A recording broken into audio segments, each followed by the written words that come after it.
Hello everyone, welcome to our channel read and grow. तो आज हम पढ़ने वाले हैं हेरिंग्स लॉ ऑफ क्योर।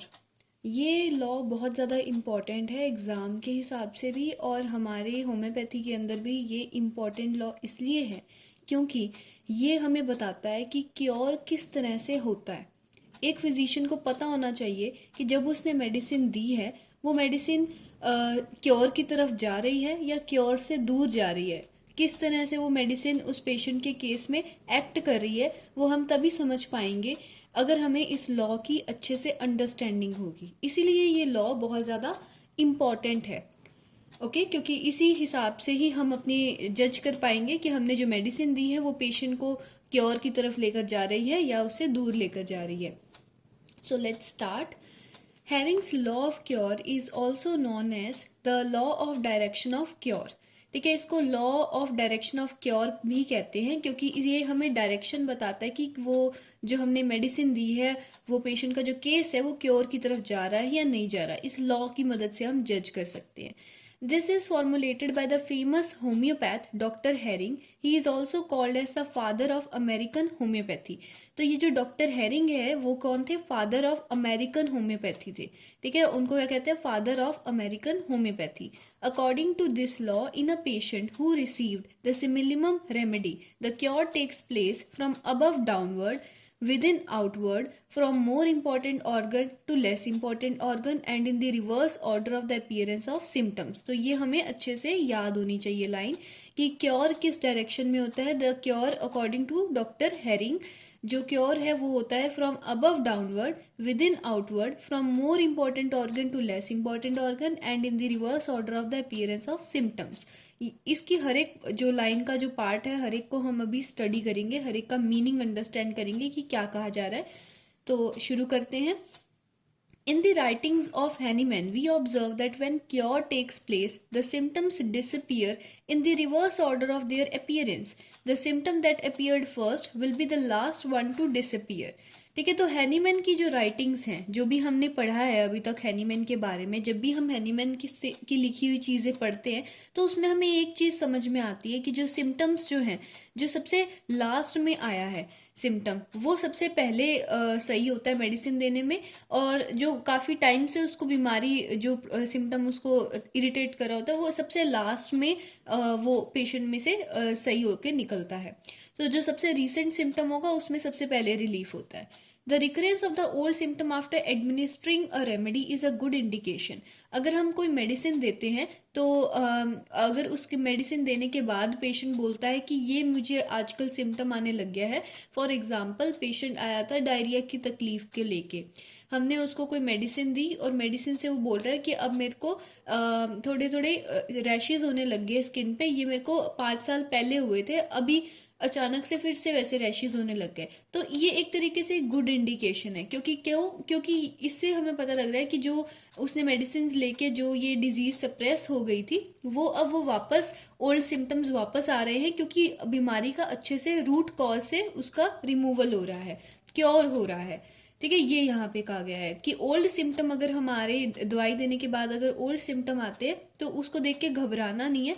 आपको अगर सही नॉलेज होगी तो आप पहचान जाओगे, अगर आपको इस लॉ की अच्छी अंडरस्टैंडिंग होगी तो आप पहचान जाओगे कि वो मेडिसिन सही डायरेक्शन में जा रही है कि गलत डायरेक्शन में। Such condition in a patient shows that the cure is inevitable. It was the genius of Herring which made us to understand the process of cure or the direction of cure. The Herring's law of cure for a homeopath is like a compass to a navigator and sailor. Though the law seems to appear in 4 steps, each step explains the same process of cure.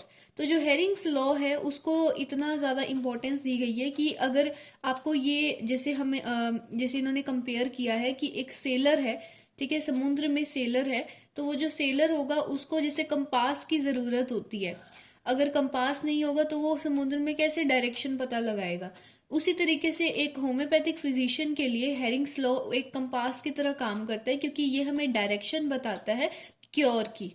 Though the law seems to appear in 4 steps, each step explains the same process of cure. The examples that are given below are only for the better understanding of the concept. For better understanding, the law can be explained as below. According to the law of direction of cure, the cure must takes place. तो अब हम इसकी ये जो पूरा law था ये important है, ये हमें याद होना चाहिए. इसके हम अगर पीसीज में स्टडी करें तो फर्स्ट पार्ट आता है फ्रॉम अबव डाउनवर्ड. ठीक है, cure takes place from above downward. Above downward का क्या मतलब है, मतलब कि ऊपर से नीचे कहना चाह रहे हैं, है ना. या फिर अगर हम अच्छी अंडरस्टैंडिंग देखें तो जो अपर बॉडी पार्ट है उसके अंदर पहले क्योर होगा और लोअर बॉडी पार्ट्स में बाद में होगा. ऐसा ही हमें समझ आता है कि अबव डाउनवर्ड यानी कि ऊपर से नीचे क्योर जाएगा. So when a similimum is administered to a patient, the annihilation of symptom will takes place from the proximal anatomical parts to the distal anatomical parts. तो इसमें और चीज क्या इन्होंने ऐड करी है कि जब भी क्योर होता है तो क्योर कैसे होगा कि जो प्रॉक्सिमल एनाटॉमिकल पार्ट्स है, प्रॉक्सिमल मतलब क्या होता है, जो हमारी बॉडी का जो सेंट्रल एक्सिस होती है उस सेंट्रल एक्सिस से जो पास में होता है उसको कहते हैं प्रॉक्सिमल पार्ट, और जो दूर होता है उसे डिस्टल पार्ट कहते हैं. अगर फॉर एग्जाम्पल अगर हम अपने आर्म, अपने ये जो हैंड है ये डिस्टल है, ठीक है, हमारे सेंट्रल एक्सिस से ये दूर पड़ जाता है तो ये डिस्टल आ जाएगा. प्रॉक्सिमल क्या आएगा, shoulder.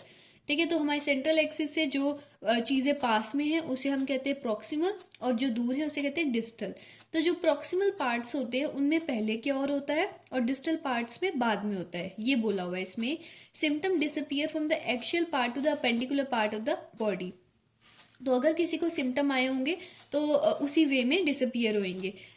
If such a thing is observed, it indicates that the selected remedy is homeopathic and also acting curatively. तो अगर ऐसा हमें दिखता है कि पेशेंट के सिम्टम्स में रिलीफ आ रहा है, जो हम कह सकते हैं प्रॉक्सिमल पार्ट्स है उनमें पहले रिलीफ आ रहा है और डिस्टल पार्ट्स में बाद में आ रहा है हमारी दवाई मेडिसिन देने के बाद में, तो मतलब कि क्योर जो है सही डायरेक्शन में जा रहा है, क्योंकि क्योर जो है वो प्रॉक्सिमल टू डिस्टल ऑर्गन्स के अंदर जाता है. जैसा कि हमने बोला अबव डाउनवर्ड, ये लाइन आगे क्लियर होगी एक एग्जांपल से. If patient suffering from polyarthritis, polyarthritis मतलब सब जॉइंट्स के अंदर इन्फ्लामेशन हो गई है तो उससे वो पेशेंट सफर कर रहा है, सब जॉइंट्स उसके अफेक्टेड है. तो joints that are close to the trunk, जैसे हमने अभी बोला प्रॉक्सिमल चीजों में पहले क्योर आएगा.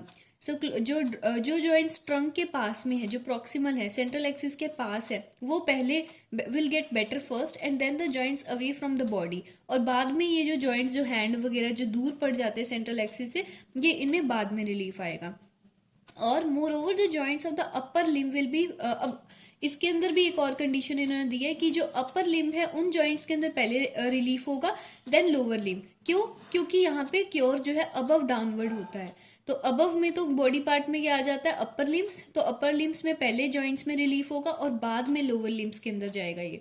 और अपर लिम्ब के अंदर भी पहले प्रॉक्सिमल जॉइंट्स फिर distal joints. The logic behind this explanation is that usually the upper quadrant of the human body contains the important organ that are vital to the life. Hence, the curative remedy frees the vital part first and then proceeds to the other part. अब आप पूछोगे कि भाई above downward ही क्यों हो रहा है, upper limbs को ही क्यों प्रेफरेंस दी है, लोअर लिम्स को क्यों नहीं दी? क्योंकि जो हमारे जो अपर बॉडी पार्ट होता है उसके अंदर ट्रंक वगैरह भी जैसे आता है तो अपर क्वाड्रेंट्स में वाइटल ऑर्गन्स होती हैं, हार्ट है, लंग्स हैं, सारी बॉडी की इंपॉर्टेंट ऑर्गन्स अपर क्वाड्रेंट में होती है. इसीलिए वाइटल फोर्स जो है पहले अपर क्वाड्रेंट को रिलीफ देगी बीमारी से, बाद में डिस्टल दूसरे बॉडी पार्ट्स को देगी. तो नेक्स्ट हम पढ़ते हैं फ्रॉम विद इन आउटवर्ड. तो वो अबव डाउनवर्ड था. अबव डाउनवर्ड के अंदर हमने क्या पढ़ा कि भाई एक तो जो प्रॉक्सिमल ऑर्गन्स है प्रॉक्सिमल पार्ट्स में पहले रिलीफ होगा फिर डिस्टल पार्ट्स में होगा, और दूसरा अगर अपर लिम लोअर लिम की बात है तो अबव डाउनवर्ड क्योर होगा क्योंकि अपर पार्ट्स के अंदर वाइटल ऑर्गन्स होती है, लोअर पार्ट्स में इतना इंपॉर्टेंट नहीं होता, लेग्स वगैरह जो है वो क्योर जो है इसीलिए अबव डाउनवर्ड हो रहा है. अब with in outward, with in outward से क्या मतलब आ रहा है कि विद इन आउटवर्ड मतलब कि अंदर से बाहर की तरफ क्योर जा रहा है. अंदर से बाहर का क्या मतलब है, हमारी बॉडी के अंदर जो वाइटल ऑर्गन्स होती हैं उनके अंदर पहले क्योर आएगा, और जो डिस्टल जैसे बाहर की ओर जब हम आते हैं तो स्किन आ जाती है और जो लेस इंपॉर्टेंट ऑर्गन है वो बाहर बाहर प्रेजेंट होती है. तो क्योर भी पहले विद इन आउटवर्ड जाएगा, अंदर से बाहर की ओर जाएगा क्योर की process. So according to homeopathic philosophy the disease process first starts in the internal man, that is vital force. then the disease is reflected onto the outer man, that is the anatomical organs.